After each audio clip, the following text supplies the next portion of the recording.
Hello everyone, Zane here and welcome to another Final Fantasy XIV video. So today I want to try something different for a change because content as of right now is kind of slow, so there's not much to really do until we get the Moogle event, which I think it is tomorrow, and then we have patch 7.3 coming in early August, which most likely is the 5th. So I'm just going to be crafting a little bit while I'm talking. So dawntrail has bypassed its first year of being out. Now, when dawntrail was announced, and Yoshi P kind of said something that he really shouldn't, was to expect great things, or keep your expectations high for dawntrail, I am reminded of what Kratos once said in the God of War game: keep your expectations low, this way you guys will never be disappointed. The thing, like Yoshi P said, to keep your expectations high, was probably the worst thing he's ever said, because, well, a lot of people are not really satisfied how dawntrail has been going lately. For me, in my personal opinion, I don't really think dawntrail is that bad. As we all know, that we just ended a 10-year story arc with Heidelin and Zodiark, so starting anew with a brand new story arc is going to be a little bit of a rocky start, which most people have voiced their opinions, and basically they don't really like the story too much. They think it's lazy, the acting has not been as great as before, Lamont was not exactly the best choice for this content or just expansion altogether, and I would have to semi-agree. The acting and all that wasn't as great as the previous expansions. Lamont, I can say that I don't really dislike her, I definitely empathize with her and everything, so to me I kind of connected with her on a more deeper level than that. Her voice actor could have done a better job, yes, but I would say that I think she did a good job when they re-recorded the theme parts for the final fight, but ultimately they probably could have picked someone a little bit better, a bit more experienced to do voice acting, but it is what it is. I don't expect Lamont to be in the story much longer after we get the hell out of here in the coming patches of 7.4, 5, and 0.55. As for the story itself, basically what I did was I enjoyed it for what it was.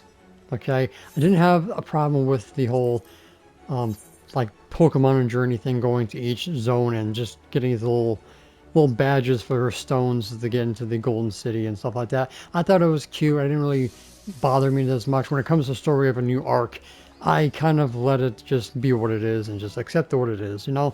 I don't really put too much emphasis on the story that much, so I enjoyed it for what it was. It was entertaining in some parts of it, but ultimately it was 50-50 for me. I take it as I leave it, but as right now, 7.2, the story has definitely been getting a little bit better. 7.1, I think the 0.1 patches, the story always suffers the most. When it comes to that, it's the 0.2 patches where the story kind of starts getting better. So I'm definitely looking forward to what happens in 7.3 and how it ultimately ends. I don't think Calyx is going to be, gone after this next part. I think he's going to be more of a Asian type deal where he might disappear then come back later on, but we ultimately don't know. The one thing that I'm really hoping, because it's the last thing Yoshi P had Emmett Silk say, was Mericidia. Now, we knew when Graha went into the Crystal Tower back in A Realm Reborn, I think it was 2 expansions to where he came back. Heaven's Ward, Stormblood, and then Shadowbringers, he ended up coming back for the story. Tiamat is in the same, I guess, vein as Graha Tia. She has been gone since Shadowbringers, I think. Yeah, going into Endwalker, she's been gone. Dawntrail, she's been gone. We knew one of the Scions, the one with the eye patch, has been gone, and he said he was going to Mericidia. With those 2 NPCs gone, I can almost say that Mericidia is most likely going to be our next expansion. If it isn't, I'm going to be extremely frustrated because I have to wait another 2 years or so to get to the motherland of Mericidia, and I really, really want to go there before the world ends in real life. And I just really want to get there. I really want to know more about Bahamut and hopefully more lore about it and the dragons and the void and all that stuff. And it is possible if we do go to Meracidia, maybe the next expansion after that will most likely try to make the 13th inhabitable again. So I'm expecting the next couple patches to lead up to Meracidia. If it doesn't, I'm going to be very, very, very disappointed. Will I accept it? Yes, but disappointed nonetheless. So now let's talk about content. Now, I think the biggest issue a lot of people have is that they go through the content too quickly and then complain there's not enough. Now, with me, I don't do Ultimate, I don't do Savage. Savage I do when it's like unsinkable, and then I can just brain dead blow through the content like I did with the Pandemonium raid. I waited until the fight was so easily just brain dead easy that I went and completed the Savage. I'm still waiting for Abysos to be a little bit easier for me before I go ahead and go into it. Most likely in 7.3, when we get better gear, or maybe 7.4, we can take out Hephaestus, and I can ultimately get my next mount. So for me, I do basically almost everything in this game besides Ultimate and Savage. I do PvP when like the PvP mounts are available through the series, or if I'm trying to get, say, like the mount from Crystalline Conflict, which I'm about 20 more wins away from actually getting that mount, at least for that.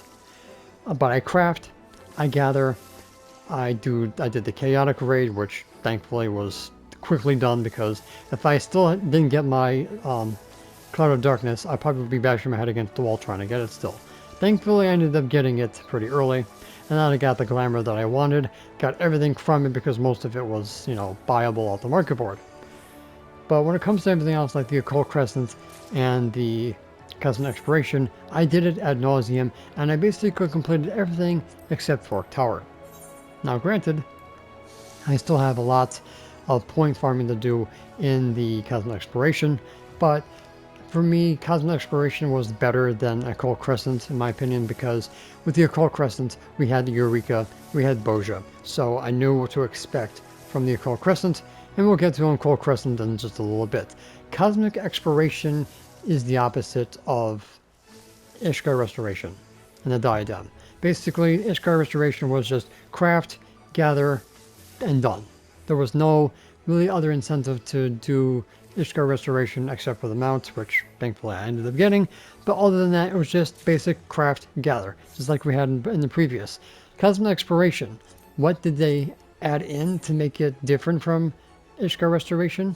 Stellar missions, rankings, silver, gold, bronze, the subsequent missions, the weather conditions. They actually made crafting gathering with Cosmic Exploration better by giving us something to actually try to achieve, which was getting gold ratings on everything.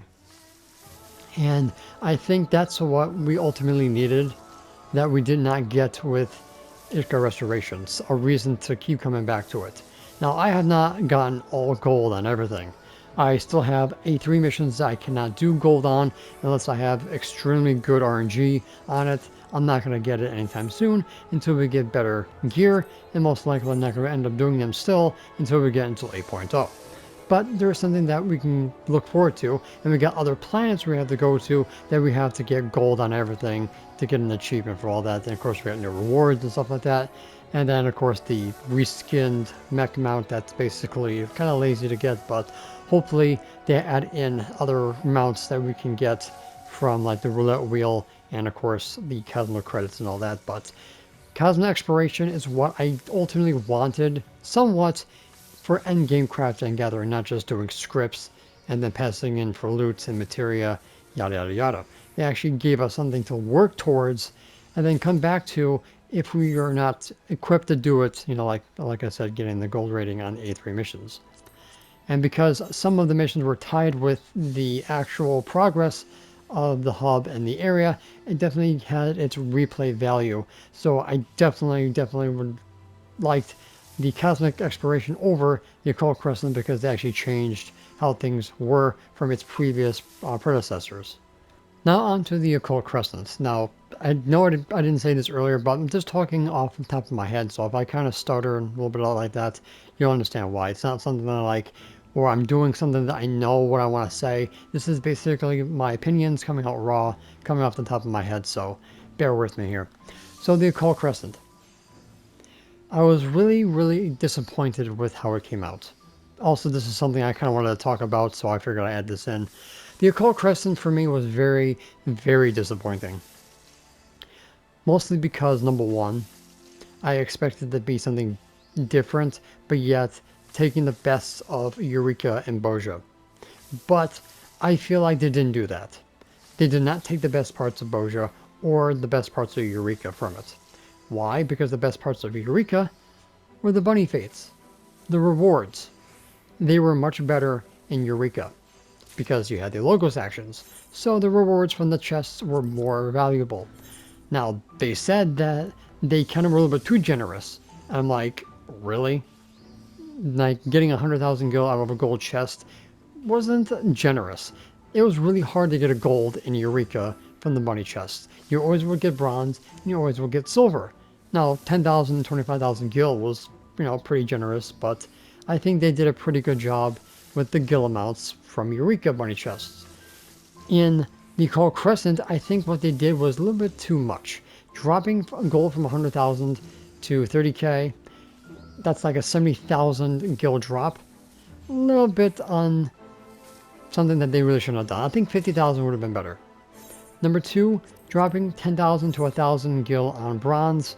I can see being a little bit more reasonable, but the gold really ticked me off. Especially when the majority of the items you get from like gold chests, silver chests from pot fates were basically rehashed glamour that basically already was garbage on the market board, number one.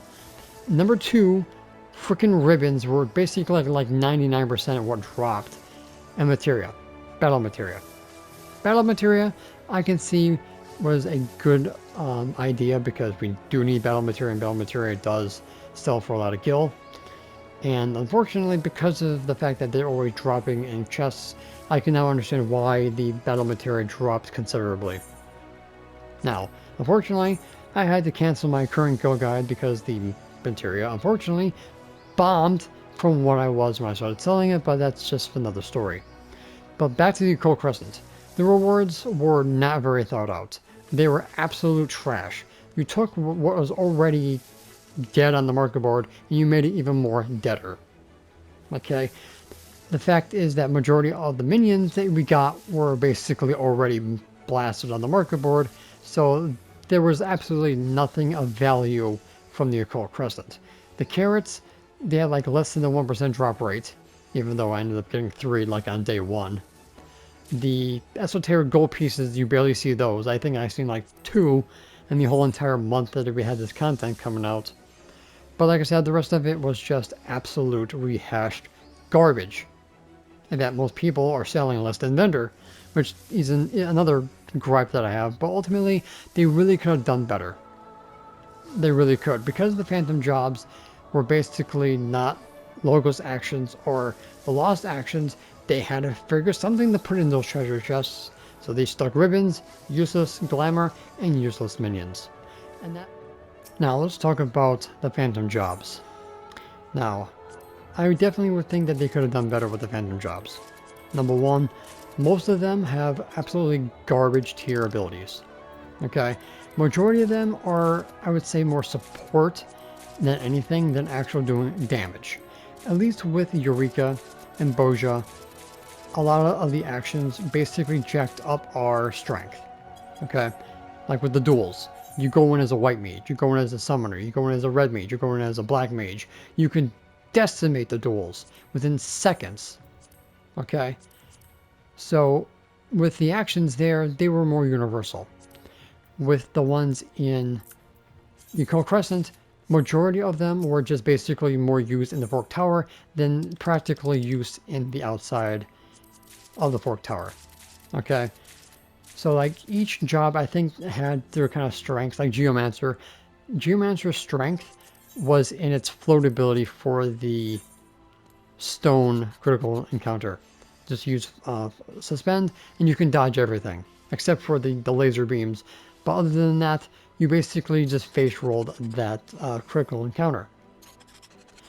Outside of that, not many jobs were useful in those critical encounters. Okay, well, I guess Berserker kind of had their rage kind of stop you from getting sucked into the imps, and then of course taking damage. But other than that, I don't really think of the other critical engagements really had an advantage with the Phantom jobs. Fork Tower basically almost utilized everything that the Phantom jobs had, and you really couldn't mix and match with their actions because majority of those actions shared the cooldown with other actions. Battle Bell shared a cooldown with Phantom Fire. That really doesn't make gold farming solo impossible because it's a low cooldown, and by the time you're grabbing all the enemies, your Phantom Fire is back up. But Phantom Aim with Ranger, 120-second cooldown. You go to another job, and whatever shared the same slot as Phantom Aim gets Phantom Aim's cooldown of 120 seconds. That's anti-mix and match. With Bojin and Eureka, you can mix and match actions. Okay? With the Occult Crescent, you only can mix and match if the cooldowns were low. And it's just like they're just discouraging mix and matching, which made some of the actions just ultimately useless. Thief, half of the toolkit doesn't really work outside of the Fork Tower. Like the perception, the pill, like the lock picking and all that, that's only in the Fork Tower. The only thing that works outside is probably like the Mug ability, Vigilance for extra critical hit for like samurais and warriors that actually can benefit from that. But other than that, half their toolkit is for the Fork Tower. Oracle, their invuln works on other people but not you. Well, that's just great. So basically, you basically would have to get lucky that the Starfall doesn't kill you. You easily could have just invuln yourself. Starfall, boom, you're good. But no, only can be used on somebody else. Predict. I think Predict should have had a more static action rotation, not just each time you use Predict, you get a random ability. And then it goes in, and then it goes to the next one and the next one. If you don't use it, guess what? You're dead because the dot kills you. It's like, what kind of design is that? I feel like that was the worst design of all for Oracle. Time Mage. They definitely could have done more with Time Mage than what they did. Yes, their haste or whatever it was can like auto cast and all that. Then of course you had Comet and all that. But like I feel like they could have done so much more with Time Mage. Berserker, very disappointed when I got Berserker. It only had 2. Heavy, Deadly Blow, and Rage. They could have done so much more with that. Give it like a critical hit rate up or something, or a direct hit rate up or something, or some kind of buff besides that. Alright, they could have done so much more with Berserker. Cannoneer, basically just DPS. That's pretty much all it was. It's just another DPS job. Nothing really innovative. Status effects, increased damage, damage reduction. Great for solo farming, but they could have done better with Cannoneer. Give us something like a little bit more utility than being a pure samurai black mage phantom job. And the last job, what really disappointed me, was Chemist. Seriously, go get a pot, go get an elixir for outrageous amounts, and pop them like they were just, regular potions in the real world. Or in the outside of the Occult Crescent. That's all it was. You could have at least made Chemist into like Riku from Final Fantasy X. Get some items, mix them up like mudras, and do damage or do a buff. They could easily make Chemist into more than just a raise machine with 5-second raise. They could have done so much more with it, but they squandered the opportunity and they just made it into White Mage basically. I could just play White Mage and done the same thing. Chemist was just a missed opportunity, and they really should have done better. So hopefully, when the next jobs come out, they actually add something more helpful, and then hopefully, when they do the North Horn, Freelancer actually gets the ability to take other job actions to mix and match. Because right now, the Occult Crescent is probably the biggest disappointment of 7.2. And probably the most biggest disappointment in Dawntrail altogether. And hopefully they do improve going into the Northern Horn.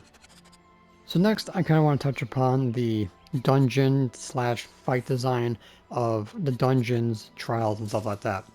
So in the previous expansions, I felt like they really didn't try to make the dungeons that difficult or even that engaging or even worth like spamming for tomes or gear and stuff like that. In Dawntrail, I definitely feel like they upped their game when it came to dungeons because people were complaining that the dungeons were too hard, like the mechanics were just too difficult, the AoEs were just too abundant and it's just too scattered, and it's just like, this is probably the best content design for battle jobs inside of the dungeons that we've had in a very long time. So I definitely said that they definitely made dungeons and the fights that much more enjoyable, even though some of the people couldn't quite get through some of the mechanics. But that's just something that you have to get used to. You're so used to being babied and have easy mechanics that when you actually get challenged, you kind of have a complaint about it, and then you want the dev team to make things a little bit easier for you. But as they say, sometimes struggle does breed excellence. Sometimes, what's the word I'm thinking of?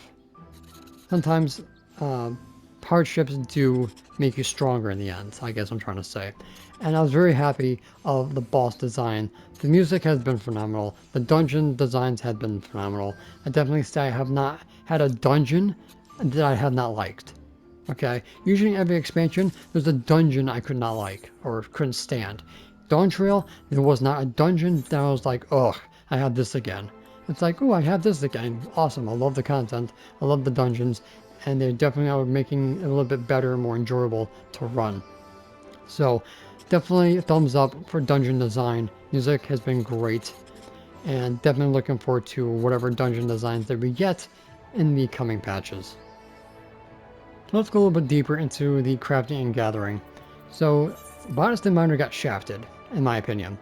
So they get two traits which actually were pretty good, which was Revisit, which gives you a chance of getting another chance at a node. So basically it would regenerate your GP and all your gathering attempts for another shot at getting more resources. Cluster's High Standard would trigger sometimes, which would increase your collectability.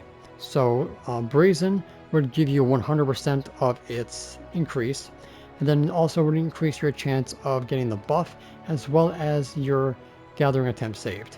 So these two weren't really good at first until we kind of realized what they were, and then they were great. Outside of that, the only ability that they got was Priming Touch. Doubles the chance of your next meticulous prospect will not affect integrity. So basically, it increased your chance of saving your gathering attempt. Okay, I think that was the worst thing that they could have added. They could have added so much more to this, and they didn't even give us an extra GP regeneration trait, which made me even more aggravated. So Fisher got more abilities than Botanist and Miner. So ultimately, for Dawntrail, Gatherers definitely suffered the most. Fisher got better, but they really could have done more. As for Crafters, the abilities that ultimately added in to this was Delicate Synthesis Mastery, which was a good idea, increases the efficiency of it, but Expedience. Mostly when you're doing Hasty Touch, you only want to use that during like expert recipes. Ultimately, I think that's why they gave us this ability or trait, is because of Cosmic Exploration. When you have to do the really hard recipes, people use Hasty Touch, so it figures, boost Hasty Touch to make it a little bit better. And also they gave us Daring Touch as well. The success rate still is the same, but they made it a little bit better. The other abilities that they gave us was Refined Touch, which was basically the same thing as like Precise Touch, which was something that you only would use if you get a good or excellent. Refined Touch was a combo action off of Basic Touch. That's a good ability. Immaculate Mend. This one I kind of had a hard time realizing was a good one until some people started using the rotation. Then I was like, okay, it's not as bad as I thought it was. And then Train Perfection. The best freaking ability they've ever added into Crafters. It negates Groundwork's negative effect of if you're below 20 durability, your progress was halved. That eliminates the process of that, plus eliminates the loss of durability. Great ability, no CPU required, which made it even more universal. And of course, the extra specialist action was giving us a one-time shot with innovation, which was also a very good addition. So crafters definitely ate well with the dawntrail expansion, and of course adding in cosmic exploration made the endgame stuff that much more enjoyable. So when it comes to gathering, Boston Manor got the shaft, Fisher got fed well, and crafters definitely got fed well. I'm still waiting for them to give us a trained eye ability for progress. This way we can just do a 2-button macro to do 100% on quality and 100% on progress. I'm still waiting for that ability. Fingers crossed, but most likely it will never happen. Now let's talk about the issues that we as a community are having, and then the issues that the dev team are having. So the content and the content dripping that they're doing. So I think they went from 16 or 14 weeks to 19 weeks for the content cycle. So the problem with that is ultimately that as a community we're burning through content too quickly. Okay. And the other problem is that they're not giving us enough content to keep us busy. But we're going back to the problem is that you guys, as a community, we're going through the content too quickly, and then we have the balls to complain there's nothing to do. Well, that's our problem because we're burning through the content too quickly, and we're not pacing ourselves.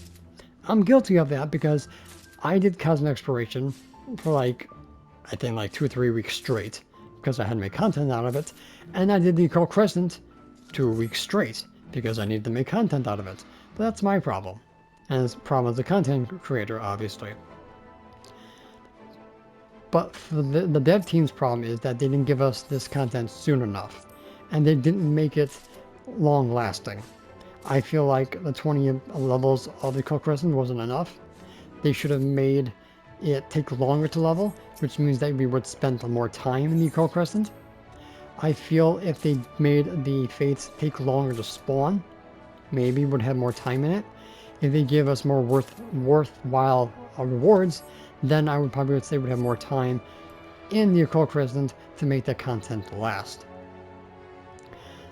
As for cosmic exploration, that's something that's long lasting, but most people burn through it all because there really wasn't much else to do outside of cosmic exploration. But again, that's something that the player is the problem because they burn through it too quickly instead of taking their time. I've seen too many people with the black mech skinned mount, and it's like this has been released like a month or 2 ago and you've already gone through it. And it's just like, well, that's a you problem, that you burn through the content too quickly because, you didn't pace yourself. Now the whole play other games thing, the issue with that is if they didn't make housing the way it is, with the demolition, which quite frankly they should just eliminate demolition altogether and just give us more rewards. Because outside of submarines, there is no reason to have a house besides a hangout and eye candy. Outside of that, there's no reason to have a house. It's just there to be there. Okay? They should just done what WoW did and just give every freaking player a house. That's it. That's what they should have done. Why they still haven't done that, I don't know. But if they took away the demolition, I guarantee people would have a reason to play other games. I said it. If you just take it away, people would be so much happier. I can unsub to the game, I can save money, I can buy other games, enjoy it, and then come back to 14 instead of having to stay sub because I had to save my house. Take away the guild from the submarines and workshops, and I can guarantee you there'll be more houses for the community. But yeah, getting back on topic here, that they need to make content come out sooner. They need to make the content last longer in order for people to stay subscribed. Now, I'm not saying that 14 is dying. I'm not saying 14 is going to die anytime soon. Far from it. I just think that the player base needs to realize that they need to pace themselves, and sometimes they just need to walk away from 14 to play other games. Sometimes when I get bored of 14, that's what I do. I go play other games. I go do trophies that I haven't done in previous games, and I play something else. Like just recently, I went back to Resident Evil Village. I didn't play that game for a long time because I just got aggravated. Plus, I lost my save while trying to do the Village of Shadows difficulty. But I went back and I platinumed the game. And then I started playing other games that I haven't platinumed, and I got some stuff done. And then I came back to 14 when I was ready to play and do something else. Or I started fishing again in 14. Got some fish I haven't gotten before, like the 7 huge fish. That was a pain in the ass. Got the automation fish that was in Clusia. Finally got that one. And some other fish that I got. And I started doing content that I haven't done in a while. So instead of complaining about nothing to do, I went back, played other games, did some content, did some PvP, got my PvP mount thankfully, got that done. I'm on my way to get my Crystalline Conflict mount for getting 200 wins there. And I just find other stuff to do, stuff that I haven't done in a while. There's some achievements I'm still working on. It's just all about finding something to do while trying to, not scream into the void and make clickbait videos that most people are doing on YouTube. Sorry, not sorry, if you're one of those type of people. So ultimately, it's not just the dev team's fault that we have no content. It's our fault that we're not pacing ourselves, and that's the biggest issue. But they need to put out the content a lot sooner. I don't care how many freaking relic weapons are coming out. Just make the relic grindy again. And if you have a problem with it being grindy, well, all I can say is buck up, Buttercup, because it's not working out the way it is. I want to grind out a weapon, and I want it to last longer than a week. So for the last topic, I kind of want to talk a bit more personal about 14 and myself and my life. Final Fantasy 14 has been a part of my life since it relaunched back in 2013. That's when I actually ended up getting my first job. And 14 has been my escapism since it relaunched. My life didn't start getting worse until the end of Heaven's Ward and the beginning of Stormblood. I ended up having surgery on my mouth back in Stormblood. I lost all my teeth from a genetic disorder that was passed down through my family. Basically, the protective coating on my teeth were not there. So basically, I didn't have no enamel on my teeth. So I was susceptible to a lot of gum and teeth issues. So I had the last of my teeth removed during Stormblood. So basically, I'm a 38-year-old with dentures, basically. In Shadowbringers, right before Shadowbringers launched, as you guys know, some of you, I lost my mother in February of 2018. She had pneumonia and passed away in the nursing home while she was rehabbing, so unfortunately I lost her there. In Dawntrail, I ended up losing my father and my grandmother in the same year. February, I lost my grandmother to colon cancer, and my father died of the same thing my mother had, heart disease, and he had pneumonia. He basically vomited it into his lungs, and that was the end of that. And it's almost 1 year since he passed away. And my other grandmother on my father's side also passed away last year as well, or 2 years ago, I think. Or no, I think it was 3 years ago, during Walker. She passed away. So Final Fantasy XIV has been my escapism for all those years of all the hell I went through. So for me, Final Fantasy XIV has been my life since 2013. So this is why I've been so positive. This is why I love what I do and do what I love. 14 and the community, because if I didn't have this, I basically don't have anything. This is all I have. If I don't have this, I don't have you guys, and I just might as well just give up on life, to be quite honest. And that's how I feel about 14. If I didn't have it, if I didn't have the people that I found within it, I wouldn't be here. So this is why I always talk about 14. This is why I will defend Final Fantasy 14 with all my heart and all my life, because it saved my life on more than one occasion.